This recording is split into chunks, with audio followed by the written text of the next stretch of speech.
समय भाई यार आधी आधी तनख्वाहें टैक्स में काट रहे हो लोगों की, ये जुल्म नहीं है क्या?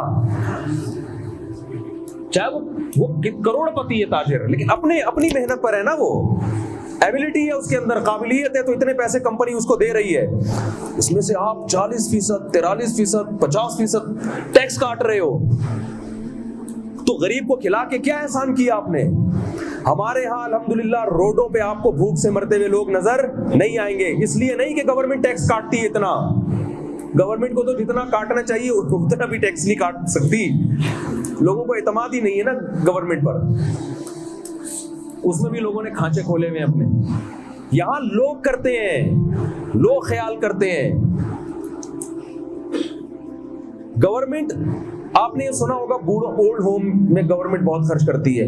अब अजीब पागलपने वाला निजाम देखो, गवर्नमेंट आपकी तनख्वाह से आधा, तकरीबन आधे के करीब तनख्वाह काटेगी, ओल्ड होम में बूढ़ों को पालेगी। तो अब भाई ये खुद ही पाल लेता घर में, अच्छा नहीं था?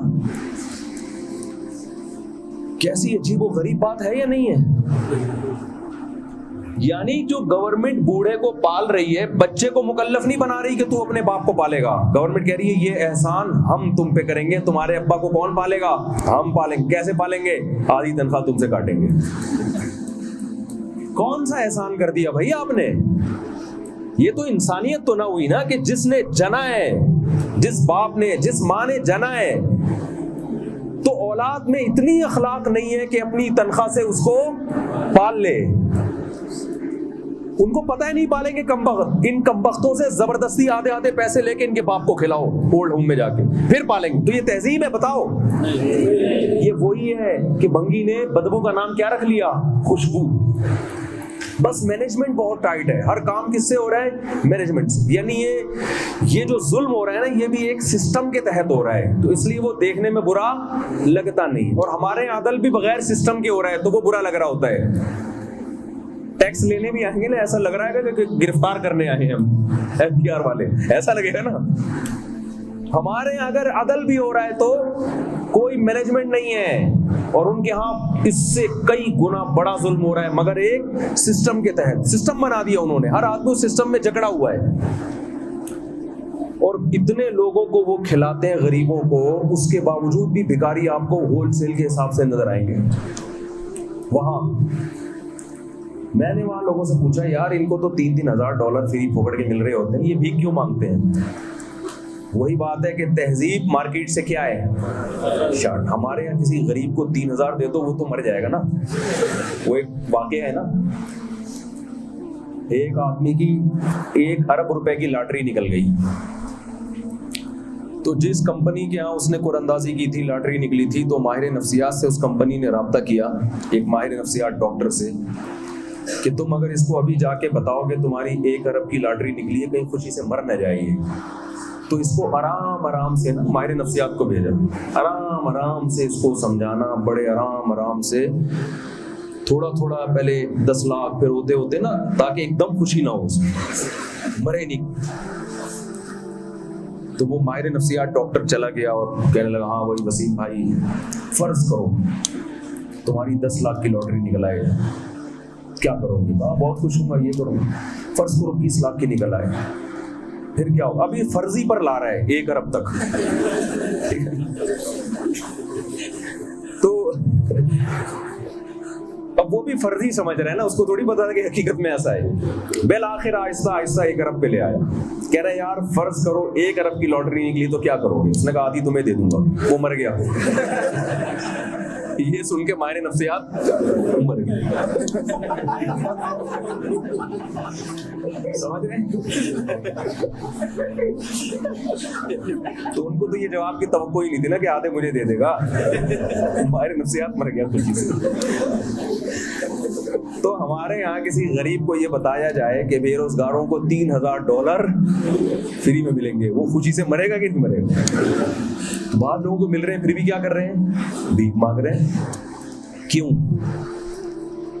इसलिए कि गवर्नमेंट ने जब उनको दिए तो वो उन्होंने नशे में, शराब में उड़ाना शुरू कर दिया। हमारे यहाँ किसी गरीब को 3,000 मिले हैं, हमारे यहाँ भी नशे ही हैं होलसेल के हिसाब से। चरसी भी मिलेंगे मार्केट में आपको, हीरोइन भी मिलेंगे, लेकिन जितनी हीरोइन और चरस हमारे यहाँ इसका वसूल आसान है, इतनी उनके मुल्कों में आसान हो जाए तो 99% लोग चरस पीना शुरू कर दे वहां पे।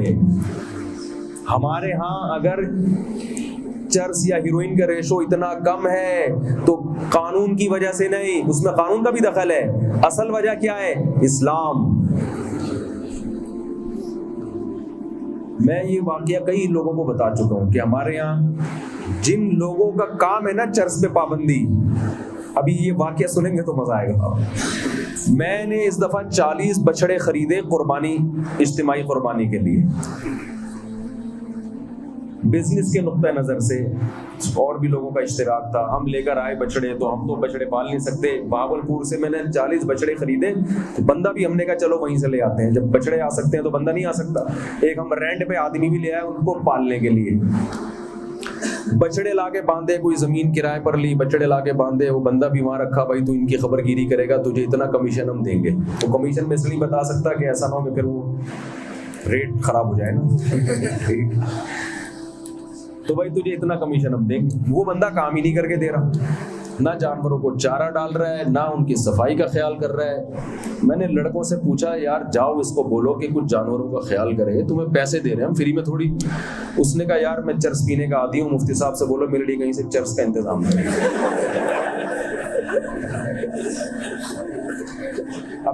अभी मजा अभी आएगा आगे।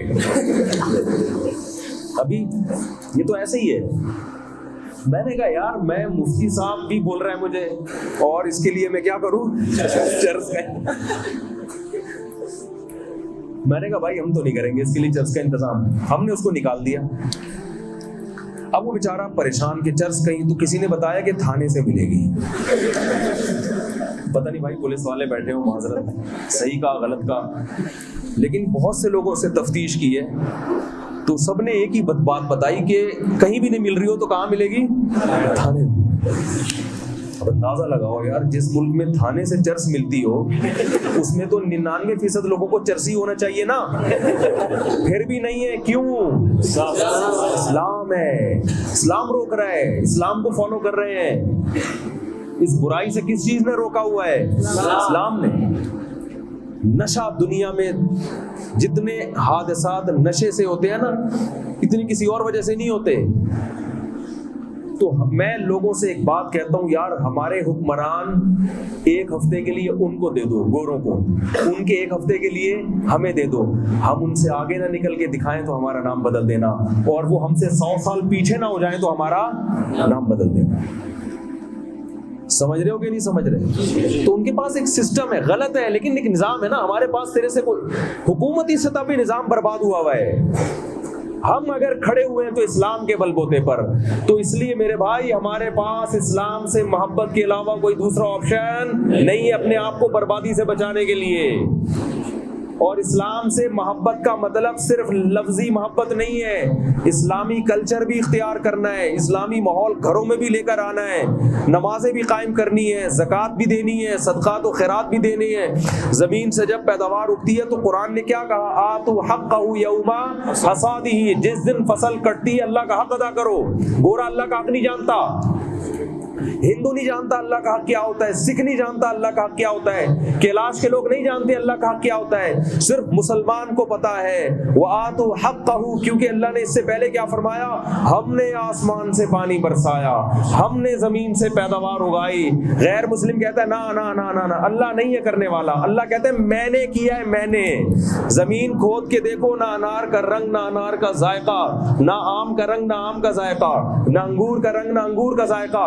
मैं हूं अपनी ताकत से मिट्टी को खरबूजा बना देता हूं, मिट्टी को सेब बना देता हूं, मिट्टी को अनार बना देता हूं।